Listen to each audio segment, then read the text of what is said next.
Hi hello friends, అందరికీ praise the lord. ఈరోజు వాక్య ధ్యానాంశం మీకు చెప్పాను కదండి. గుండె బాగుగా పనిచేస్తుంది, కానీ మన మనస్సు సరిగ్గా పనిచేస్తుందా లేదా అని అంశం మీద మీతో మాట్లాడుతానని చెప్పాను. ఓకే, రైట్, టైం వేస్ట్ చేయను. మన దేహంలో ప్రధానమైన పాత్ర దేనిదైనా ఉందా అని అంటే మన హార్ట్ అండి, మన గుండె. ఈ గుండె 24 గంటలు, ప్రతి క్షణము, ప్రతి గడియ, ప్రతిరోజు, ప్రతి వారము, ప్రతి సంవత్సరము ఇది సరిగ్గా పనిచేస్తేనే మన దేహం అంతయు సరిగ్గా పనిచేస్తుంది, మన అవయములన్నీ సరిగ్గా పనిచేస్తాయి. అదేవిధంగా మనం ప్రాణాలతో ఈ భూమి మీద జీవించి ఉంటాం, ఈ హార్ట్ బీట్ ఎప్పుడైతే సరిగ్గా పనిచేస్తుందో. కానీ మన మనసులో మన గుండె బాగుగా ఉంది, నా దేహము బాగుగా ఉంది అనే ఆలోచన కలిగి ఉంటున్నాం కదా. కానీ ఆ మనసులో నుంచి వచ్చిన ఆ ఆలోచన రాంగ్ అని బైబిల్ చెప్తుంది. ఎలా ఎలా రాంగ్ అండి? ఎలా రాంగ్ అని అంటారా? ఈ హార్ట్, ఈ గుండె ఎప్పుడు ఆగిపోతుందో నీ మనసుకు తెలీదు, నా మనసుకు తెలీదు. నీ ఆలోచనకు తెలీదు, నా ఆలోచనకు తెలీదు.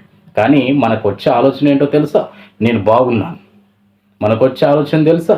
మంచిగా తినాలి, కష్టపడాలి, తిన్నామా, పన్నామా, తెల్లారిందా. ఇది మన మనసు చేస్తున్న మాయాజలం. మన మనసు సరిగ్గా లేదని, మీ మనసులు చెడిపోయి ఉన్నవని ప్రభువారు బైబిల్ నుండి సూటిగా నీతో, నాతో, మనందరితో మాట్లాడుతున్నాడు. మరి ఈ దేహం వెనుక ఎవరున్నారు? ఈ దేహాన్ని ఎవరు నిర్మించారు? ఈ హార్ట్ బీట్ కానీ, కళ్ళు కానీ, ప్రతిదీ ఈ దేహం ఇలా పనిచేయడానికి ప్రధానమైన పాత్ర మరొకటి ఉందండి. అదేంటి? మనకందరికి తెలిసిందే, స్పిరిట్ అంటాం, ఆత్మ అంటాం. మరి ఆ స్పిరిట్ ఎప్పుడైతే ఈ దేహాన్ని వదిలి వెళ్ళిపోతుందో, ఈ హార్ట్ బీట్ కూడా కొట్టుకోవడం ఆగిపోతుందండి. ఈ పవర్ ఎప్పుడైతే వెళ్ళిపోతుందో, అది ఎక్కడి నుంచి వచ్చిందో అక్కడికి వెళ్తుంది. అది ఎక్కడికి వెళ్తుంది? Read Bible. బైబిల్ చదివితే దానికి సమాధానం దొరుకుతుంది. దేవుడు పెట్టిన ఆత్మ దేవుని దగ్గరికి వెళ్ళిపోతుంది. ఒక పవర్ అనేది వెళ్ళిపోయినప్పుడు ఈ హార్ట్ బీట్ కూడా ఆగిపోతుంది. సడన్గా చచ్చిపోతున్నాం. కానీ మనసు ఏం చెప్తుందో తెలుసా? బాగున్నాం కదా, నువ్వు బాగున్నావు కదా, నువ్వు అందంగా ఉన్నావు కదా, నీకు మంచి వస్త్రాలు ఉన్నాయి కదా, నీకు మంచి భోజనం ఉంది కదా, నీకు మంచి లైఫ్ ఉంది కదా. లేకపోతే లైఫ్ లేని వాడికి ఏ విధంగా చెప్తుంది మనసు? నువ్వు సంపాదించుకో, నువ్వు కష్టపడు, నువ్వు సుఖంగా జీవించడానికి ప్రయాసపడు అని ఇదే బోధిస్తుందండి మన మనసు, మన ఆలోచన.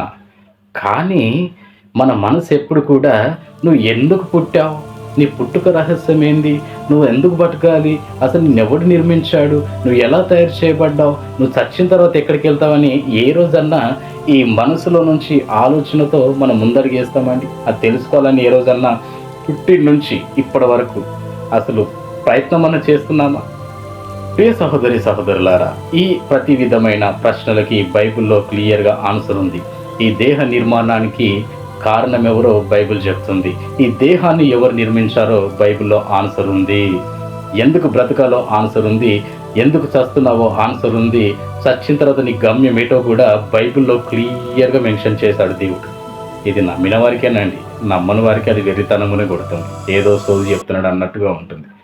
కానీ ప్రియ సహోదరి సహోదరులారా, గుండె బాగుగా ఉంది, నీ దేహము బాగా ఉంది, మంచిగా ఉన్నావు కదా అని చెప్పే ఈ మనసు మనల్ని మోసం చేస్తుంది.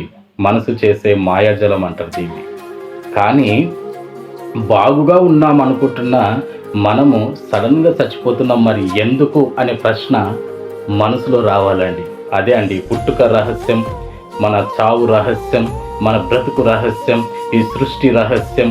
అసలు ఎందుకు పుడుతున్నాం, ఎలా పుడుతున్నాం, ఏంటి అనే ప్రశ్న వేసుకున్నప్పుడు దానికి సమాధానం కొరకు వెతకకుండా అలాగే అందులోనే చచ్చిపోయామనుకోండి, ఇక అంతకు మించిన దౌర్భాగ్యం ఇంకొకటి లేదు.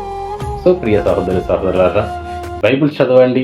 నేను ఏది సత్యం, ఇది సత్యం అనను. నేను చెప్పిన వాటికి మీకు బైబిల్లో ఆన్సర్ ఉందా లేదా అనేది మీకు క్లియర్గా అర్థమైపోతుంది. May God bless you all. మరొక అంశంతో మీ ముందుంటా. Okay, may God bless you. Bye.